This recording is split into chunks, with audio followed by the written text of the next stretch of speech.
Morning. How are you? It's been great, hasn't it? I've been blown away by the whole thing. In fact, I'm leaving.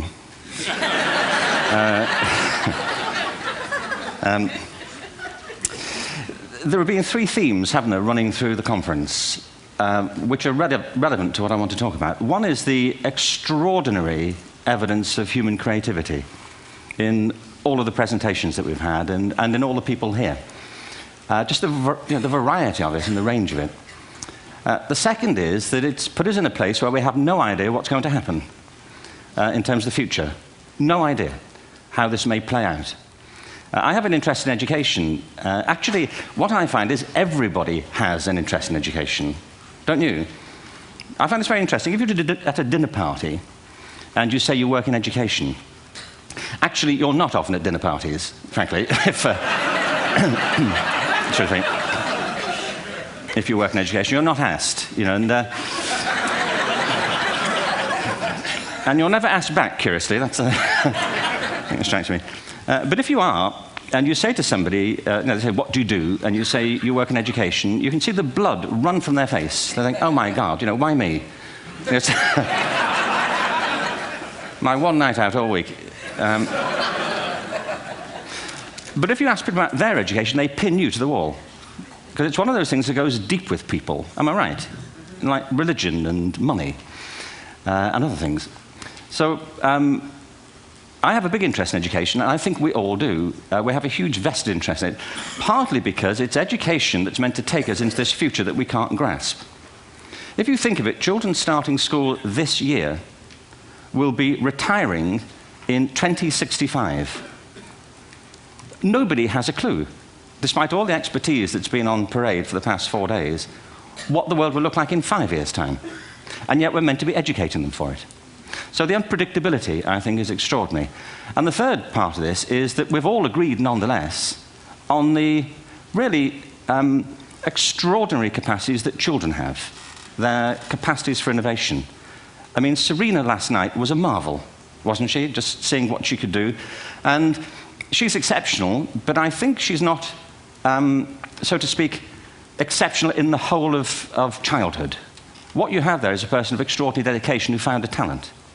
And my contention is all kids have tremendous talents, and we squander them pretty ruthlessly.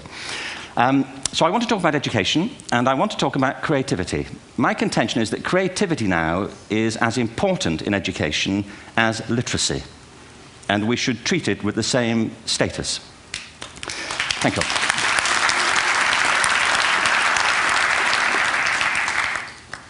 That was it, by the way. Thank you very much. So, 15 minutes left. Well, I was born... No, I had a great story recently, I love telling it, of a little girl who was in a drawing lesson. She was 6, and she was at the back drawing, and the teacher said this little girl hardly ever paid attention. And in this drawing lesson, she did. And the teacher was fascinated. She went over to her and she said, what are you drawing? And the girl said, I'm drawing a picture of God. And the teacher said, but nobody knows what God looks like. And the girl said, they will in a minute.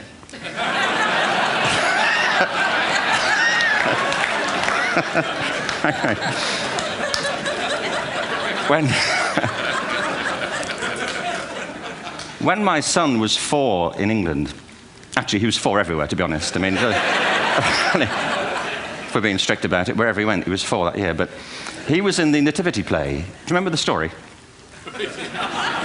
No, it was big. It was a big story. Mel Gibson did the sequel. You may have seen it. I don't know. It was Nativity 2. But James got the part of Joseph, which we were thrilled about. We consider this to be one of the lead parts. We had the place crammed full of agents and T-shirts. James Robinson is Joseph. He didn't have to speak, but do you know the bit where the 3 kings come in? They come in bearing gifts, and they bring gold, frankincense, and myrrh. This really happened. We're sitting there, and they, I think, just went out of sequence. Because we talked to the little boy afterwards and said, are you okay with that? And they said, yeah, why was that wrong? They just switched. I think that was it. Anyway, the 3 boys came in, little 4-year-olds with tea towels on their heads, and they put these boxes down. The first boy said, I bring you gold. And the second boy said, I bring you myrrh. And the third boy said, Frank sent this.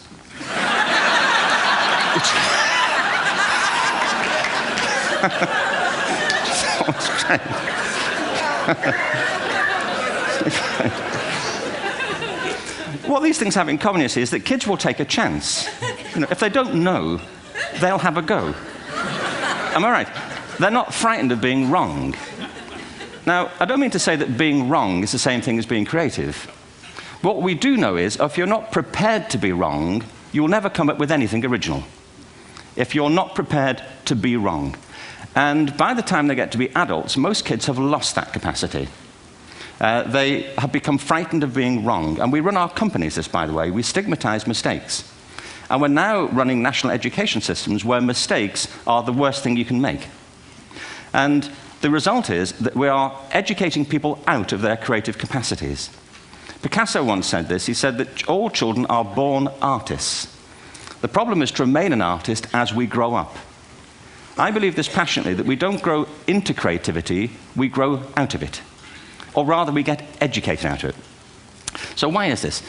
I lived in Stratford-on-Avon until about 5 years ago. In fact, we moved from Stratford to Los Angeles. So you can imagine what a seamless transition this was from LA. Actually, we lived in a place called Snitterfield, just outside Stratford, which is where Shakespeare's father was born. Are you struck by a new thought? I was. You don't think of Shakespeare having a father, do you? Do you? Because you don't think of Shakespeare being a child, do you? Shakespeare being 7. I never thought of it. I mean, he was 7 at some point. He was in somebody's English class, wasn't he? Do you understand? Really? How annoying would that be?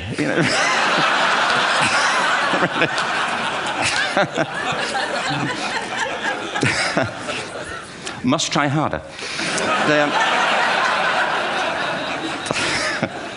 Being sent to bed by his dad to Shakespeare. Go to bed now, to William Shakespeare, and put the pencil down, and stop speaking like that. It's confusing everybody.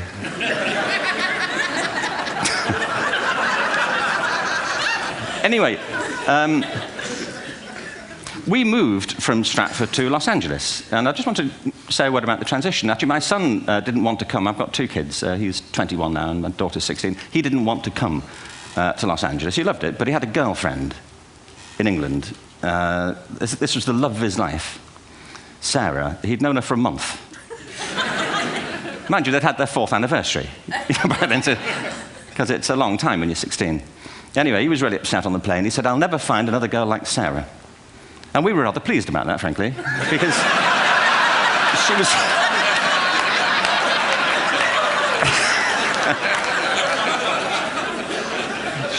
she was the main reason we were leaving the country.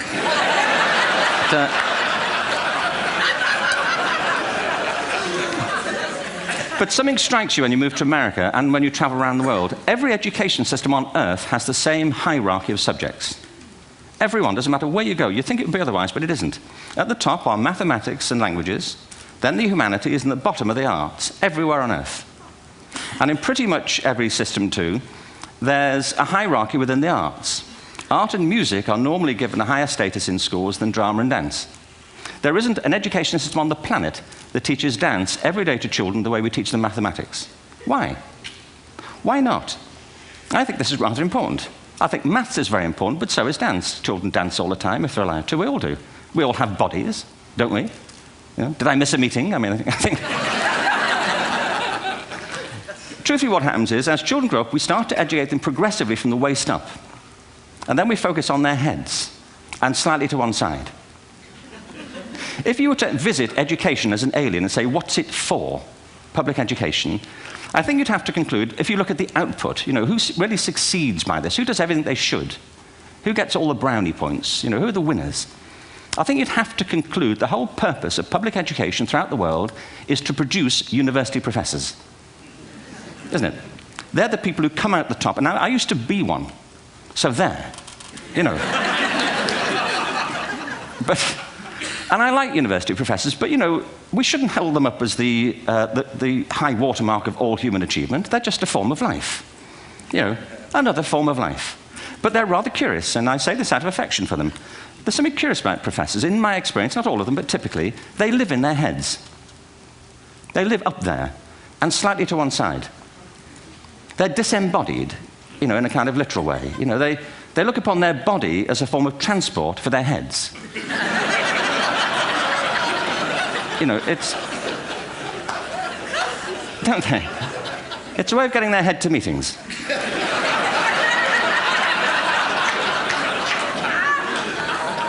If you want real evidence of out-of-body experiences, by the way, get yourself along to a residential conference for senior academics and pop into the discotheque on the final night. And there you will see it, grown men and women writhing uncontrollably off the beat, waiting to it ends so they can go home and write a paper about it. Now, our education system is predicated on the idea of academic ability. And there's a reason. The whole system was invented around the world. There were no public systems of education really before the 19th century. They all came into being to meet the needs of industrialism. So the hierarchy is rooted on two ideas. Number one, that the most useful subjects for work are at the top. So you were probably steered benignly away from things at school when you were a kid, things you liked, on the grounds you would never get a job doing that. Is that right? Don't do music, you're not going to be a musician. Don't do art, you won't be an artist. Benign advice. Now, profoundly mistaken. The whole world is engulfed in a revolution. And the second is academic ability, which has really come to dominate our view of intelligence because the universities designed the system in their image. If you think of it, the whole system of public education around the world is a protracted process of university entrance. And the consequence is that many highly talented, brilliant, creative people think they're not, because the thing they were good at school wasn't valued or was actually stigmatized. And I think we can't afford to go on that way. In the next 30 years, according to UNESCO, more people worldwide will be graduating through education than since the beginning of history. More people. And it's the combination of all the things we've talked about, technology and its transformational effect on work, and demography and the huge explosion in population. Suddenly, degrees aren't worth anything. Isn't that true? When I was a student, if you had a degree, you had a job. If you didn't have a job, it's because you didn't want one. And I didn't want one, frankly. So,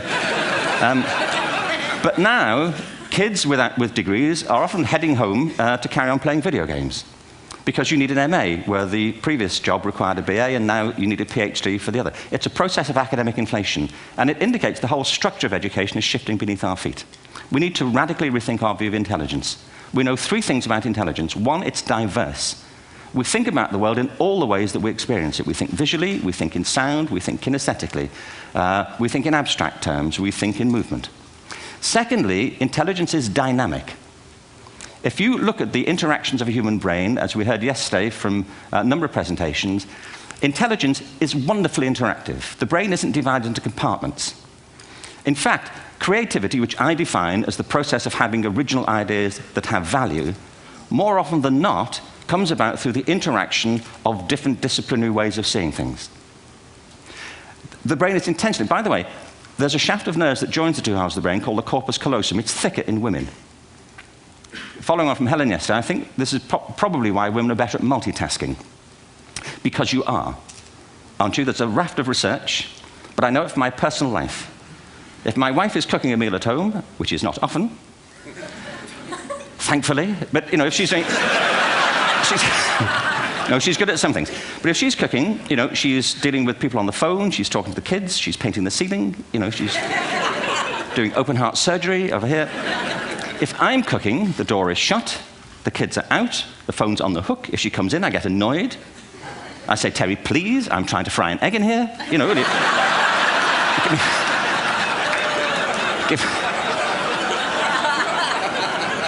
Give me a break. Actually, there was, do you know that old philosophical thing? If a tree falls in a forest and nobody hears it, did it happen? Remember that old chestnut? I saw a great T-shirt, really, recently, which said, if a man speaks his mind in a forest and no woman hears him, is he still wrong?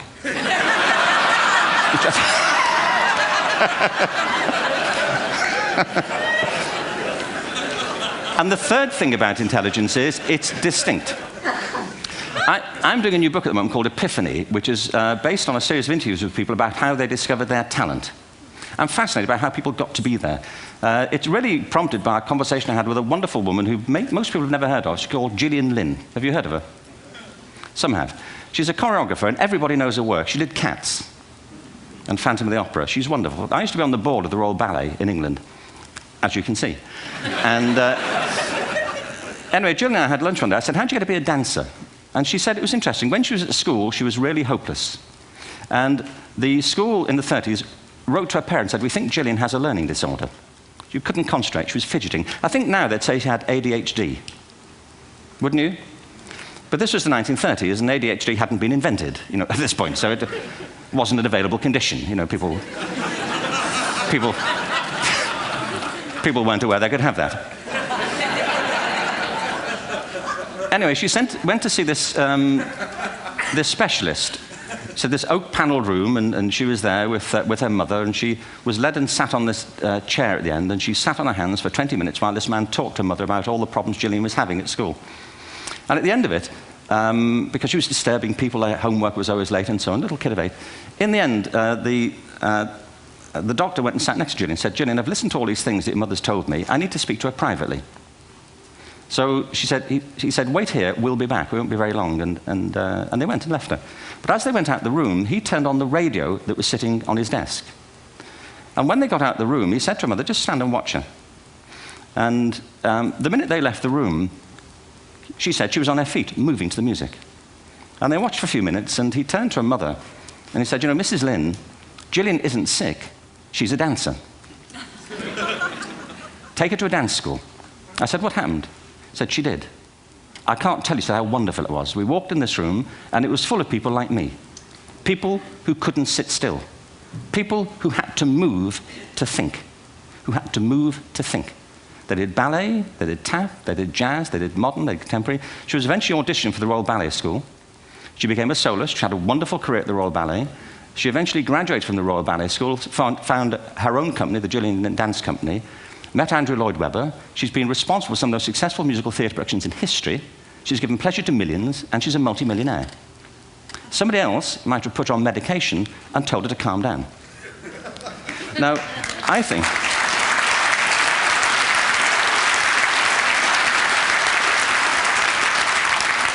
What I think it comes to is this. Al Gore spoke the other night about ecology and the revolution that was triggered by Rachel Carson. I believe our only hope for the future is to adopt a new conception of human ecology, one in which we start to reconstitute our conception of the richness of human capacity. Our education system has mined our minds in the way that we've strip-mined the earth for a particular commodity, and for the future, it won't serve us. We have to rethink the fundamental principles on which we're educating our children. There was a wonderful quote by Jonas Salk, who said, if all the insects were to disappear from the earth, within 50 years, all life on earth would end. If all human beings disappeared from the earth, within 50 years, all forms of life would flourish. And he's right. What TED celebrates is the gift of the human imagination. We have to be careful now that we use this gift wisely and that we avert some of the scenarios that we've talked about. And the only way we'll do it is by seeing our creative capacities for the richness they are and seeing our children for the hope that they are. And our task is to educate their whole being so they can face this future. By the way, we may not see this future, but they will. And our job is to help them make something of it. Thank you very much. Bravo. Here.